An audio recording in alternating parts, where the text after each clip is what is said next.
এই মুহূর্তে যারা আমাদের সাথে আছেন এবং দেখছেন সবাইকে শুভেচ্ছা জানিয়ে শুরু করছি আজকের প্রতিবেদন।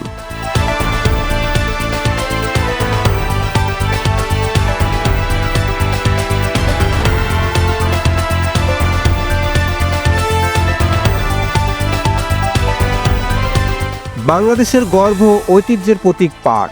একসময় সোনালী আঁশের ক্ষেতের সবুজ ঢেউ মুগ্ধ করত দেশ বিদেশের মানুষকে।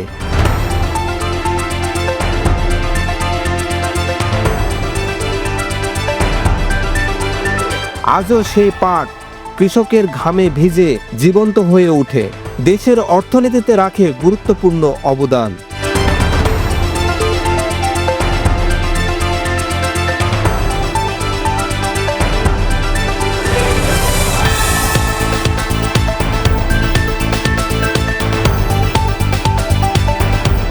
পৃথিবীর প্রাচীনতম আঁশের একটি হলো পাট।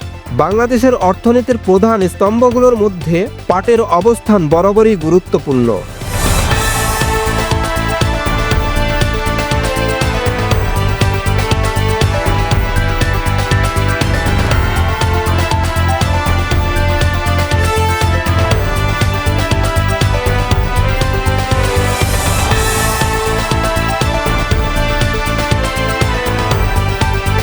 গ্রামীণ জীবনে কৃষকের গল্পের সাথে পাটের গল্প যেন ওতপ্রোতভাবে জড়িয়ে আছে। কাদামাখা পথ পেরিয়ে মাথায় পাটের বোঝা নিয়ে এগিয়ে চলেছে কৃষক।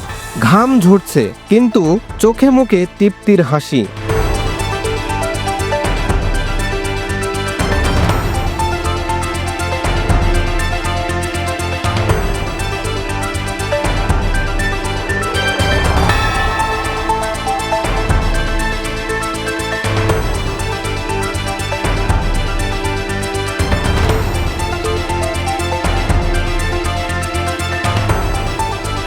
পাট চাষের সবচেয়ে গুরুত্বপূর্ণ ধাপ হলো পাট ধোয়া, যা মোটেই সহজ কাজ নয়।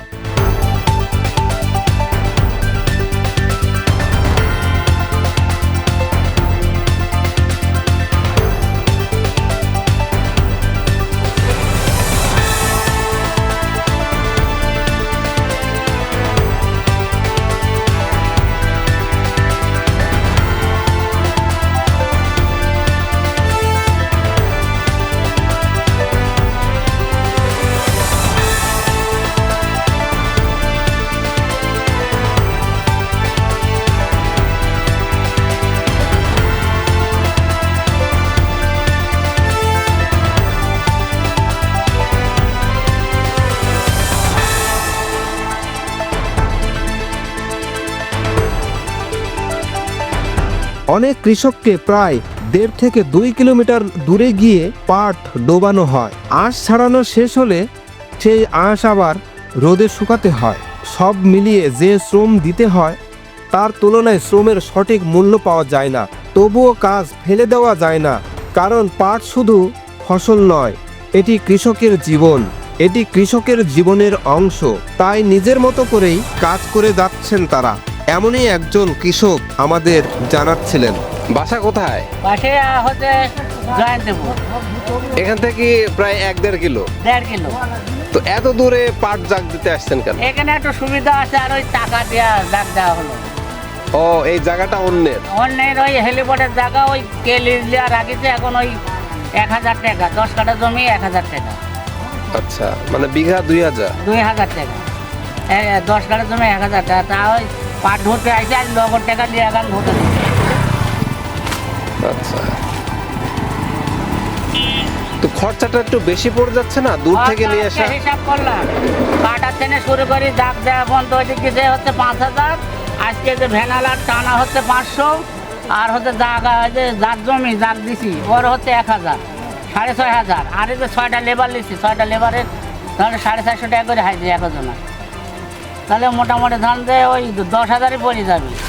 পাটগুলো ধুচ্ছি, কারণ আমরা কৃষক, আমার তো আবাদ করছি, আমার ধুতেই হবে, উপায় তো নাই। কিন্তু পাট বুনি তো আমার কোনো লাভ নাই।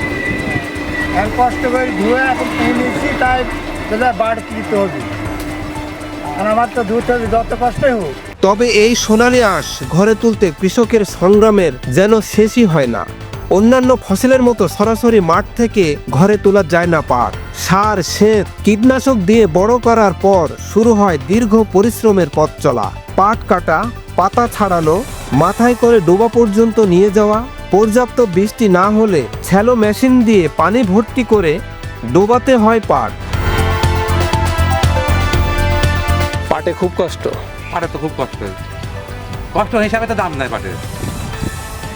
পাটের কষ্ট হিসাবে তো দাম নাই।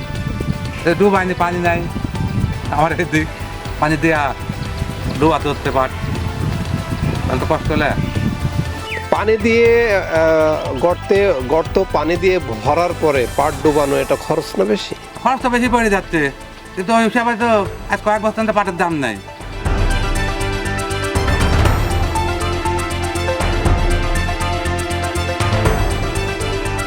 কারো কারো আবার পাট ডোবানোর জায়গা না থাকায় অন্যের জমি লিজ নিতে হয়, যেখানে বিঘা প্রতি ব্যয় হয় 2000 টাকা পর্যন্ত। ডোবানোর পর শেষ হয় না ঝামেলা। পাট পচা, ধোয়া, শুকানো, তারপর বিক্রির জন্য প্রস্তুত করা, সব মিলিয়ে পাট ঘরে তুলতে সময়, শ্রম, অর্থের ভার বইতে হয় কৃষককে। আর এই দীর্ঘ পরিশ্রম শেষে ন্যায্য দাম না পেলে কৃষকের মাথায় হাত পড়াই স্বাভাবিক।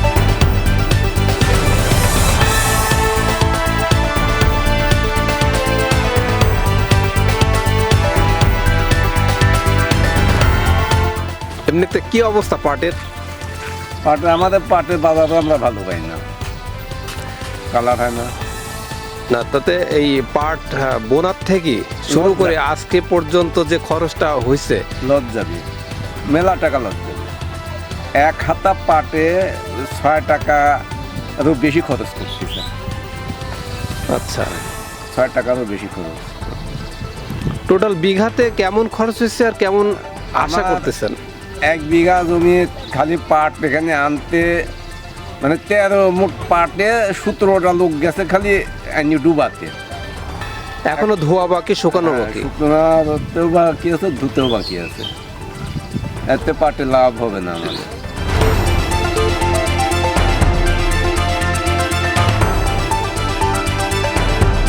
কৃষক থেকে শুরু করে ব্যাপারীরা দেশের বিভিন্ন জায়গা থেকে পাট সংগ্রহ করে ট্রাকে করে গোডাউনে নিয়ে আসে রপ্তানি কিংবা দেশের বাজারে সরবরাহের জন্য।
হাইড্রোলিক মেশিন দিয়ে তৈরি হয় পাটের বেল, আর বেল তৈরি করতে লাগে দড়ি।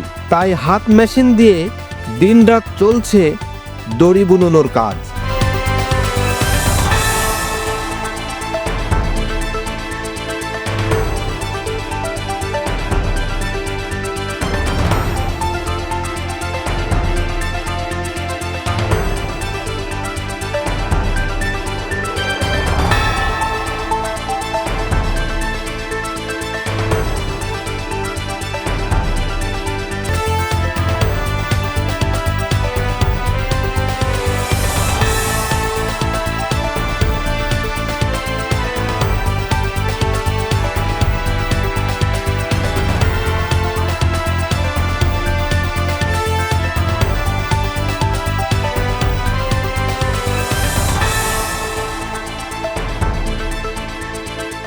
গোডাউনে শ্রমিকদের নিরলস পরিশ্রমে পাট নামানো ও তোলার দৃশ্য যেন বাংলাদেশের শ্রমিকের প্রতিচ্ছবি।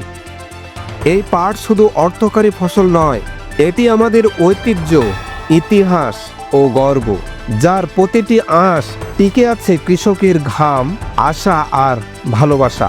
আজ এই পর্যন্তই। ভালো থাকবেন, সুস্থ থাকবেন, আমাদের সাথেই থাকবেন। আল্লাহ হাফেজ।